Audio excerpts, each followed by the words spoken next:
کیا خان صاحب کو واقعی اڈیالہ سے شفا انٹرنیشنل منتقل کیا جائے گا نہیں کیا جائے گا؟ بہت سارے لوگ اس کے اوپر تباہ آزمائی کر رہے ہیں، لیکن میں کچھ ایویڈنسز کے ساتھ، کچھ پروفز کے ساتھ، کچھ انتہائی اہم ڈسکورس کے ساتھ آپ کے سامنے معاملات رکھوں گا۔ اس کے علاوہ کچھ وائرل ٹویٹس، وائرل بیانات بھی۔ اس لیے گزارش ہے آپ نے ویڈیو کو شروع سے آخر تک دیکھنا ہے۔ ایک اور گزارش، اگر آپ نے چینل نہیں کیا ابھی تک ضرور سبسکرائب کر لیجیے گا۔ بیل آئیکن یعنی گھنٹہ ہے، گھنٹی اپنے انگوٹھے انگلی ساتھ رکھے ڈنڈے سے دبا سکتے ہیں۔ اس کے علاوہ واٹس ایپ چینل کا لنک ہر ویڈیو ڈسکرپشن کے اندر موجود ہوتا ہے، جائیں گے اس کو کلک کر کے جوائن کر لیں گے، آپ کا ہمارا رابطہ بہترین طریقے سے ہو سکتا ہے۔ احتجاج کرنا چاہیں سکہ راج الوقت، طریقہ ایک ہی ہے، آپ نے منہ ادھر کر کے احتجاج کر دینا ہے، بس یہی طریقہ ہے، اس کے علاوہ کوئی دوسرا طریقہ نہیں ہے جناب۔ سب سے پہلا، سب سے امپورٹنٹ $1 ملین سوال کہ کیا خان صاحب اڈیالہ سے شفا انٹرنیشنل شفٹ ہوں گے یا نہیں ہوں گے، اس پر انتہائی اہم آرڈر کس کا جاری ہوا ہے اور کس کے جاری ہونے کے امکانات ہیں۔ اس سے پہلے جو پرائم منسٹر آفس کے اندر سے ایک اور کہانی ہو گئی ہے، یہ جو سی ٹی کورنری اینجیو مشین جو تھی، اینجیوگرافی مشین، وہ نہ ہونے کے اوپر واویلا مچا ہے، اس کے اوپر پرائم منسٹر آفس نے ایک پریس ریلیز جاری کی ہے۔ اب ہمارے یہ دوست ہیں ثاقب بشیر، وہ ٹویٹ کرتے ہیں صورتحال میں نیا ٹوسٹ ہے، دل کے ڈاکٹر نے عمران خان کو 1 اگست کو جیل میں چیک کرنے کے بعد ایک رپورٹ مرتب کی تھی، جس کے ان کے پلان بی میں ان کی سٹی کورونری اینجیوگرافی کروانا تجویز کیا گیا تھا۔ خان صاحب کی سٹی کورونری اینجیوگرافی کرانا تجویز کیا گیا تھا۔ پھر 20 اور 21 اگست کو عمران خان کو پیمز بھی لایا گیا، اس ٹیسٹ کا کیا ہوا اس بارے میں آج تک کچھ معلوم نہیں۔ پھر پرائم منسٹر آفس سے ایک پریس ریلیز جاری ہوئی جس میں پیمز میں سٹی کورنری اینجیوگرافی کی سہولت فعال نہ ہونے کا وزیر اعظم نے نوٹس لیا، انکوائری کمیٹی بھی قائم کر دی، اور پھر بتایا گیا کہ جی وہ تو ریڈیولوجی ڈپارٹمنٹ کے اندر رکھی گئی تھی۔ مطلب جب آپ کو ان چیزوں کا پتہ نہیں، جو موسٹ امپورٹنٹ ٹیسٹ تھا وہ موسٹ امپورٹنٹ ٹیسٹ ہو نہیں سکا۔ خان صاحب کو اڈیالہ سے پیمز کے اندر ایڈمٹ نہیں کیا گیا، اس کے اندر شفا انٹرنیشنل کے اندر ایڈمٹ نہیں کیا گیا، جہاں ان کو لے جانا تھا اس کی جگہ کہیں اور لے گئے، اور توہین عدالت جو ہے حکومت کی نظر میں وہ خان صاحب کی بہنوں نے یا کارکنان نے کر ڈالی ہے۔ تو میرے خیال میں ان کے دماغ کا ان کو علاج کرا لینا چاہیے۔ جو ہوا انتہائی غلط ہوا، اور اس کے اوپر اب 2 بڑے صحافی آلریڈی ایک بڑی ڈیٹیل چیز کر چکے ہیں۔ اصل میں انہوں نے کیا کہا یہ میں بتا کے پھر میں اپنا جو میری انسائٹ ہے، جو میرے پاس انفارمیشن ہے وہ شیئر کروں گا، یہ سنیے گا۔ حامد میر صاحب کہتے ہیں، کل رات ایک شو میں بیٹھے تھے دنیا ٹی وی پہ، وہ کہتے ہیں جب محسن نقوی 8-10 دن پہلے بیرسٹر گوہر کی والدہ کی وفات پر ان سے تعزیت کے لیے ان کے گھر گئے تھے، یہ سنیے گا، یہ حامد میر صاحب کے کامنٹس ہیں، بہت امپورٹنٹ ہے اس لیے آپ کے ساتھ شیئر کر رہا ہوں۔ تو وہاں بیرسٹر گوہر نے محسن نقوی سے یہ بات کی کہ عمران خان کی طبیعت کافی خراب ہے، تو کم از کم انہیں ہاسپٹل شفٹ کیا جائے۔ تو محسن نقوی نے اس پر کہا کہ ٹھیک ہے، ہمیں اس پر کوئی اعتراض نہیں ہے، آپ عدالت کا راستہ اختیار کریں، عدالت اگر حکم دے گی تو ہم اس پر عمل کریں گے۔ اور پھر اس کے بعد پی ٹی آئی نے عدالت میں پٹیشن دائر کی اور اس پر عدالت نے فیصلہ بھی دے دیا۔ اس پر محسن نقوی بیرسٹر گوہر سے پورے رابطے میں تھے، اور جس رات عمران خان کو شفا کی بجائے پیمز لایا گیا تھا تو اس رات بھی محسن نقوی کا بیرسٹر گوہر سے رابطہ تھا، اور بیرسٹر گوہر کو 8 بجے اطلاع دے دی گئی تھی کہ عمران خان کو شفا میں ہی لایا جائے گا۔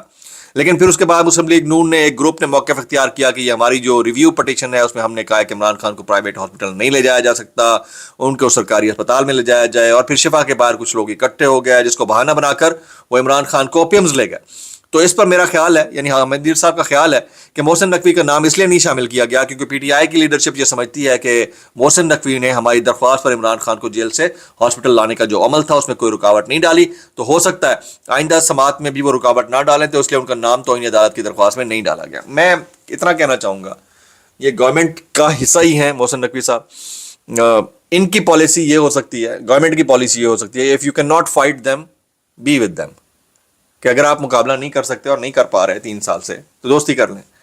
اور دوسری طرف سے بھی اب یہی ہوگا کہ سیاست ہے، سیاست میں کچھ بھی ہو سکتا ہے، تو میرا نہیں خیال میں اس میں کوئی قباحت ہے۔ اب اس سارے ڈسکورس کے اندر اگلی چیز سنیے جی۔ حامد میر صاحب کہتے ہیں کہ ہواؤں کا رخ بدل رہا ہے، بلاول بھٹو کوئی ایسا قدم اٹھائیں گے کہ جس کے نتیجے میں ہو سکتا ہے پیپلز پارٹی اپوزیشن کیمپ میں چلی جائے بلاول بھٹو، اور وہ اٹھاتے ہوئے نظر آ بھی رہے ہیں۔ پیپلز پارٹی اپوزیشن کیمپ میں چلی جائے، لیکن ایسی صورت میں بلاول بھٹو کو کچھ قیمت ادا کرنا پڑے گی، اور مجھے لگتا ہے بلاول وہ قیمت ادا کرنے کے لیے تیار ہے اور جیل بھی جانے کو تیار ہیں۔ میں آخری بات یہی کہوں گا کہ صدر آصف علی زرداری بھی ایوان صدر چھوڑنے کے لیے ذہنی طور پر تیار ہو گئے ہیں۔ پھر یہ کہتے ہیں بڑا امپورٹنٹ کہ عمران خان 15 ستمبر سے پہلے ہاسپٹل میں شفٹ ہو جائیں گے، اور وہ شفا انٹرنیشنل ہاسپٹل ہی ہوگا. یہ حامد میر صاحب کے جملے ہیں. اس سے پہلے نجم سیٹھی صاحب بھی کہہ چکے ہیں کہ عمران خان کو وعدے کے مطابق ریلیف دیا جائے گا. اب انہوں نے جو بات کی اس میں ڈیل کا تاثر دینے کی کوشش کی. حامد میر صاحب کہتے ہیں کہ وہ پہلے ہاسپٹل شفٹ ہوں گے اور حکومت کو یہ 27 ستمبر کا جو لانگ مارچ ہے اس سے باہر نکلنا پڑے گا. عدالتی فیصلے کے نتیجے میں عمران خان جیل سے ہاسپٹل بھی آ سکتے ہیں اور ہاسپٹل سے بنی گالہ بھی جا سکتے ہیں. اور اگر عدالت کو یہ فیصلہ دے گی کہ ہم آپ کو علاج کے لیے پاکستان سے باہر آنے کی اجازت دیتے ہیں تو میری ذاتی رائے ہے کہ عمران خان صاحب پاکستان سے باہر نہیں جائیں گے.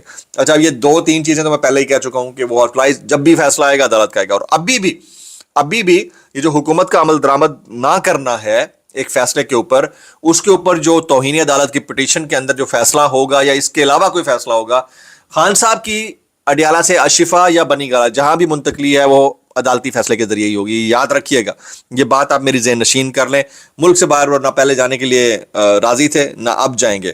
ہاں، ایک انٹرنیشنل ٹیلی ویژن کو انٹرویو دیتے ہوئے، ہمارے دشمن پڑوسی ملک کے ٹی وی کو انٹرویو دیتے ہوئے حامد میر نے کہا کہ ہر طرف ہلچل مچا دی ہے. عمران خان نے جھکنے سے انکار کر دیا ہے. عمران خان کو بہت دفعہ ڈیل کی آفر کی گئی، تمام کیسز ختم کرنے کی آفر کی گئی، لندن بھیجنے کی آفر کی گئی، سیاست چھوڑ دیں، اس پر عمران خان کی طرف سے سخت رد عمل آیا، سخت الفاظ کا استعمال ہوا.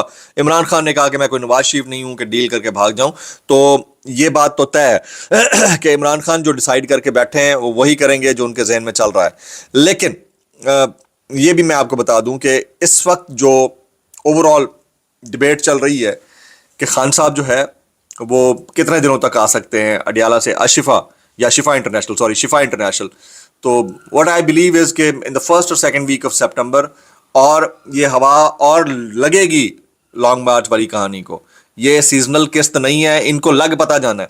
تو پھر انہوں نے خود عدالت کو کہنا ہے ہم سے غلطی ہو گئی تھی، اب ہم کرنے لگیں، کم از کم اب اتنے میں ہماری جان بخشی ہو جائے.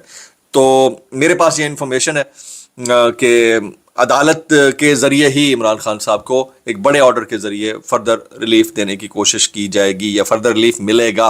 عدالت سے ہی یہ توقعات ہیں اور کسی چیز سے کوئی توقع نہیں ہے. ڈان کی خبر کے مطابق، ڈان نیوز کی خبر کے مطابق عمران خان کے لیے تجویز کردہ سی ٹی اے یعنی سی ٹی اینجیوگرافی اس وقت نہیں ہو سکی جب پیمز میں متعلقہ سہولت موجود نہیں تھی. اس حوالے سے پیمز کے سینئر ڈاکٹروں کے حوالے سے بتایا کہ ضروری C T A machine radiology department میں موجود تھی اور فعال تھی، تاہم عمران خان کا علاج کرنے والے ڈاکٹروں کو اس سہولت کا علم نہیں تھا. قاسم خان سوری صاحب کہتے ہیں سپریم کورٹ توہین عدالت اپیل میں تحریک انصاف کی قیادت نے وزیر اعظم شہباز شریف، وزیر قانون اعظم نذیر تارڑ، وزیر اطلاعات عطا تارڑ، سیکرٹری داخلہ، چیف کمشنر، باقیوں کا نام لیا لیکن حیرت انگیز طور پر وزیر داخلہ محسن نقوی کا نام نہیں لیا. یہ کیا ماجرا ہے؟ اس سے پہلے بھی 26 نومبر کے سالے میں وزیر اعلیٰ خیبر پختونخوا علی امین گنڈا پور نے محسن نقوی کی تعریف کی تھی. یہ آپ لوگ کیا کر رہے ہیں؟ تو کیا کر رہے ہیں اس کا جواب تو بہرحال جو ہے وہ اس وقت پاکستان تحریک انصاف کی مرکزی قیادت دے گی. لیکن جو توہین عدالت کی پٹیشن ہے وہ منڈے یا ٹیوزڈے کے روسٹرز کے مطابق 10 ججز سپریم کورٹ میں کام کر رہے ہیں. ہو سکتا ہے ان دنوں میں لگ جائے یا ہو سکتا ہے within the next week لگے. ابھی تک کوئی ڈیسائیڈڈ ڈیٹ نہیں آئی ہے. حامد میر صاحب نے یہ بھی کہا کہ اگر مجھے کسی بھی سابق وزیر اعظم کو سلیوٹ کرنے کا موقع ملا تو میں عمران خان کو سلیوٹ کروں گا. یہ سننے میں آیا ہے. ابھی سہیل بڑائے صاحب کہتے ہیں یا آفتاب اقبال صاحب نے ٹویٹ کر رکھا ہے کہ اسٹیبلشمنٹ کو اپنی جگہ کاٹ کر عمران خان کو دینی پڑے گی جو انہیں سوٹ نہیں کرتی، اس لیے عمران خان جو ہے کسی ایسی ڈیل کی آفر میں نہیں آئے گا کہ وہ بنی گالہ چلیں، سیاست نہ کریں. ابھی وہ نہیں آئے گا. سے کہوں گا کہ زیادہ بتائیے گا کہ آپ کو کیسا لگتا ہے خان صاحب سے متعلق. السلام علیکم ورحمۃ اللہ وبرکاتہ.